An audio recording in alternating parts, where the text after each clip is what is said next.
One of the most common questions I get asked by home sellers is, should I make repairs to my house before I list it, or should I just list it as is? Well, let's be really honest, that's not the right question. The right question is, what repairs should I do and what repairs should I not do? And in today's video, we're breaking that down. Now, if you're new here, my name is Spencer Lowe. I'm with United Real Estate Louisville. I've been selling real estate here in Louisville since 2019. Make sure you click that subscribe button and the bell notification so you don't miss any of my market updates, buyer and seller tip videos, or just general real estate content that I post on this channel. Also, down in the description, I've got my 7 musts before you list a house in 2026. It's completely free to download. The link's down below. Just a free piece for you, just so that way you know what you're doing when it comes to getting your house ready to sell. The other thing is down below, I've got a link to schedule a call with me. So if you are thinking about selling this year and you just want some more information, I do free consults. So the link's down below. Feel free to give me a call, shoot me a text as well. I've got my phone number down in the description. With all that being said, let's jump into the video. All right, now the first thing that I want to talk about is don't make bigger repairs before you talk to your agent, because a lot of times they're not worth doing. Now here's the thing, sometimes they are, sometimes they aren't, but let's be really honest. When it comes to things like replacing the roof just because it's 20 years old but there's no issues with it, you're not going to see an ROI on that. The second thing that you're not going to see is you're not going to see something on, replacing the HVAC system just because it's older unit. It has no problems, but we just want to replace it so that way we have a newer unit. You're probably not going to see an ROI on that either. And I've walked into listing appointments in the past where I walk in, they're telling me about all the stuff they've done to the house. They mention stuff like, we just put a new roof on because it's 20 years old and we didn't figure that that would be a selling point of having a 20-year-old roof. So we went ahead and replaced the roof. There was no issues with it, but we went ahead and did it just so that way the new owners have a new roof. Let's be really honest, they're not going to see their money come back on that. So before you make any big decisions in terms of, $5,000, $10,000, $15,000 repairs or anything over that, call an agent and discuss it with them, because let's be really honest, I've been in too many listing appointments where they tell me they've done $10,000, $15,000, $20,000 worth of work, and I have to be the bad guy and tell them the truth that they're not going to see that money come back. Those repairs don't add value to the house. So before you actually do any big repairs, call an agent, have them walk through your house and discuss the whole strategy of doing the repairs before you get started on spending thousands of dollars out of your pocket. Now, the first thing that we need to do is we need to make a list of all the repairs that need to be done to the house. Now, the thing is once we make that list, we're going to separate those lists into 3 separate lists. So maybe write every repair onto a Post-it note and then have 3 separate areas on your kitchen table that you can smack the Post-it notes, right? First one is our must fix list. Now, this is going to be stuff like safety hazards, fire hazards, main things that most buyers are going to walk into and say, we're not buying the house because it's got that, and I don't want to have to worry about fixing it before something happens bad to the house, right? The second list is going to be it'd be nice to fix these if we can get to them. These are going to be things like, a hole in the drywall. Maybe it's something small like, a leaky sink or something like that.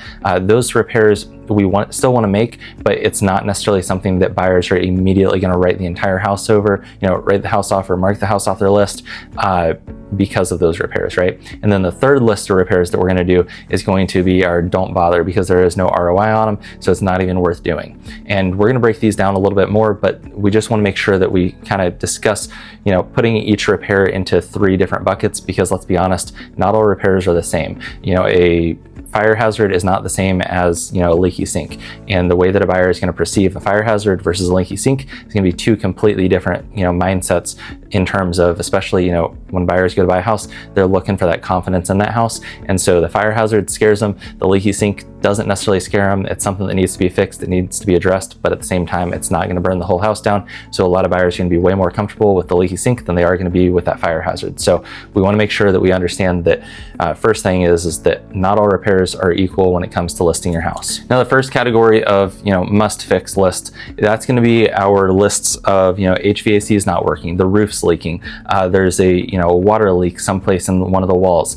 We want to make sure that we address all that stuff. We want to make sure that we address the electrical issues of the house. If you go to plug your phone charger in and the outlet shoots sparks out, that's probably not supposed to happen in most cases. Okay, I'm not an electrician, so I can't really comment on it, but I'm going to guess that there's probably a problem with that outlet or something going on with it. So we need to probably have somebody come out and take a look at that before we actually put the house on the market, right? But those are going to be our main things. We're going to look, if there's main structural issues, we want to make sure that we have those addressed by a foundation company. If there's electrical issues, we want to make sure those are addressed by an electrician. If there's a big leak or something like that, with, we've got a lot of water pooling in the front yard all of a sudden, we want to make sure that we have somebody come out and take a look at it. That's a plumber that can actually tell us what's going on, get us a quote to fix it, and make sure that all that stuff's fixed. If there's a roof leak, we want to make sure that's addressed. All the big things, the main thing is making sure that when a buyer comes in and they do their home inspection, we want to make sure that we've kind of eliminated or already fixed a lot of the stuff that the home inspector is going to flag on it. We don't want it to be too perfect, but at the same time, we also don't want to have major issues that a buyer is going to get that home inspection report and say, yeah, I don't want to buy the house anymore. So the main goal with this is to go through, take a look at the house. If we don't know of any roof leaks, we don't know of any, big leaks that, flood in the front yard or anything crazy. It should be a pretty small list if you're living in the house currently, but we do want to make sure that those are on our must fix list, is all the stuff that buyers are going to walk in and they're going to write the whole house off completely because those things aren't done. Now, the second list of repairs that we're going to make is going to be our, would be nice list. Now, this would be nice list is going to be things like neutralizing the paint color. Maybe it's cleaning the carpets. Maybe it's different things like, the curb appeal needs some fixing. The landscaping's a little bit overgrown. We need to cut back the shrubs, put down some new mulch, make sure the grass is cut, different things like that. These don't necessarily add value. When you do these, you're not going to expect to see your house go for an extra $15,000, $20,000. But at the same time, most of these things are going to be really small when it comes to the cosmetic stuff. It's going to be minimal output and minimal money that you're spending out. And the thing is it doesn't necessarily make the house sell for more, but at the same time, it's going to remove a lot of friction points for buyers. When a buyer comes in, they start seeing holes in the drywall, they start seeing light bulbs that are burnt out. The question isn't, is that light bulb needing to be replaced? The question is that light fixture needing to be replaced? And all of a sudden, that light bulb that, cost $2 to replace, a buyer immediately thinks that it's a $500 new light fixture. And then they've got to hire an electrician to come and put it in, and it's a whole big project.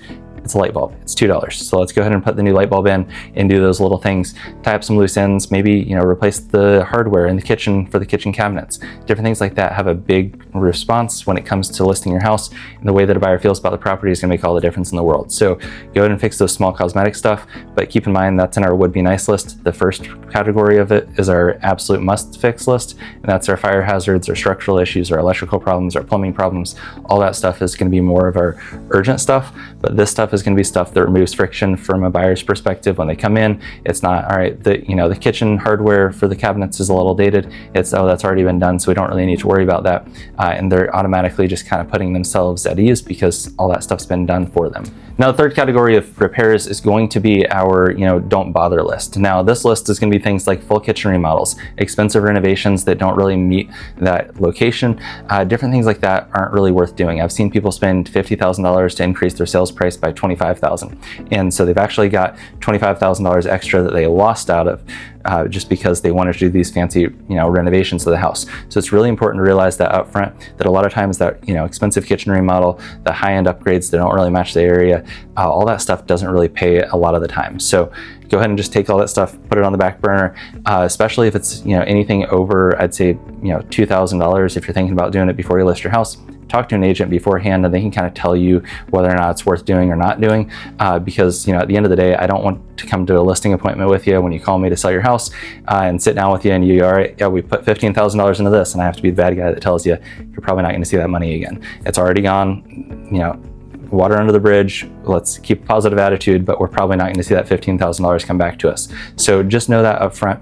A lot of the kitchen repairs or kitchen remodels, if you're doing a full remodel, ripping out cabinets, countertops, appliances and all that stuff, probably not going to see an ROI on it. And the second thing is those high-end updates, probably not going to see much of an ROI on those either, especially if they're inconsistent with the neighborhood or the area of the house. Now, when it comes to repairs, one of the things that I like to do is look at it from the stance of asking 3 questions about every repair. The first question is, does this repair expand my buyer pool? If it doesn't expand my buyer pool, I probably don't want to do it. Now, the second thing is we're looking at, does this repair, does it reduce my objections to buying the house? And the second thing with that same question is, does it actually help my negotiations later? And then the third question that we're going to ask is, does this help my house sell faster and stronger? If it doesn't, if you answer no to all 3 questions, chances are it's probably not a good idea to do that repair. So we want to make sure that we're kind of filtering it through that, does it increase my buyer pool? Maybe adding a handrail, maybe it makes it house, able to go FHA, that might expand our buyers. If it's, negotiations and objections, maybe it's, the whole house is painted neon green, and maybe that's not most buyers' style, and that's their main objection for not buying the house. The structure is good, they like the flow of the house, they like the layout, they love the kitchen. The only issue is the whole house is painted neon green. So, looking at it from that stance, probably go ahead and paint the house. The third thing that we're looking at is, does this help my house sell faster and stronger? Things like, just making sure the house is clean, focusing on our curb appeal, those little repairs like, the holes in the drywall from a doorknob, different things like that have a huge impact on the way a buyer feels about the property. So we want to make sure that all that stuff's taken care of, because the buyers are going to walk in, they're going to start nitpicking it, and they automatically take all those repairs, they add them up, and then they times that amount by typically 2 or 3 before they actually get to the amount that's in their head of what the house actually needs. maintenance. So we want to make sure that we're not, allowing that to happen, because the repairs have already been made, they're already fixed, and the buyers don't really have to worry about it. Now, let's be really honest. When it comes to making repairs on any house, it's going to depend on a lot of different things. First one is going to be the market conditions. Do we have a lot of inventory in that area? If you've got a lot of competition, we're probably going to have to do more to the house to get it sold than if we had no competition whatsoever. So if it's a really extreme seller's market, we're probably going to have to do less than if it was a really extreme buyer's market, right? So depending on the market's conditions is going to make a big difference on what repairs we need to make. The second piece is going to be what the house actually is. Is it luxury house? Is it a move-up house? Is it a first-time home buyer house? Different things like that when it comes to, who is our main audience for this house is going to dictate how we're actually going to be working with, all the repairs. If it's a luxury house, we probably need to put our best foot forward. If it's a move-up house, we probably need to do some stuff, but most of those people that are buying that are coming from being a homeowner already, so they kind of understand some general maintenance stuff of the house. If it's a first-time home buyer house, let's be really honest, some of that stuff we need to make sure that we take care of, because most buyers are going to come in and they're going to see it as a way bigger project than what it actually is. So it really just depends on, what type of house it is, where it's located, the price point, and then also the market conditions. So all that stuff matters. That's one of the things that I'll help you out with if you give me a call or schedule a Zoom call, is what actually matters when it comes to listing your house in terms of what that buyer is going to be looking at and what they actually care about. So if you want help with that, schedule a call with me down below or shoot me a text, give me a call. I'd love to sit down and talk to you. Once again, my name is Spencer Lowe. I'm with United Real Estate Louisville, and I'll see you in the next one.